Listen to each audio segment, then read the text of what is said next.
Hello' everyone. এয়া আমি এতিয়া অসম ৰাজ্যিক চিৰিয়াখানা পালোহি। চিৰিয়াখানা আকৌ গেটখন সোমোৱাই দেখিছোঁৱে স্কুলৰ ল'ৰা ছোৱালীয়ে গোটেই ভৰ্তি হৈ আছে। তাৰপিছত আমি টিকেট কাটি এজন এজনকৈ সোমাই গ'লোঁ। কেনেকুৱা লাগিছে চিৰিয়াখানালৈ আহি পিনি? ভাল লাগিছে। এইবোৰ আমাৰ পাছত আহি আছে।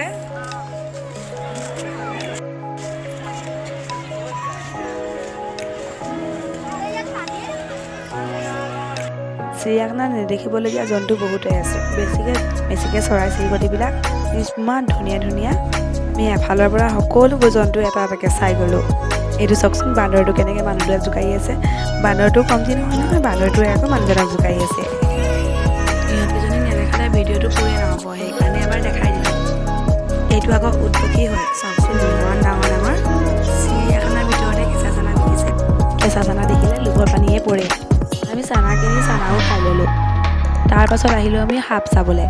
তাত ইমান দীঘল দীঘল সাপ আছিলে। এডাল চাওকচোন, চকৰি ফেটি সাপ, ইমান দীঘল।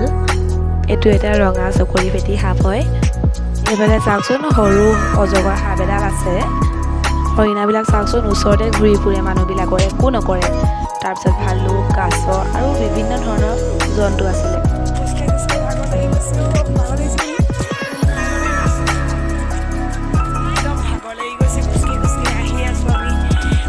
চিৰিয়াখানাৰ ভিতৰতে এখন পাৰ্ক আছিলে, তাত আমি অলপ খেলিলোঁ, অলপ ফটো উঠিলোঁ আমি চবেই।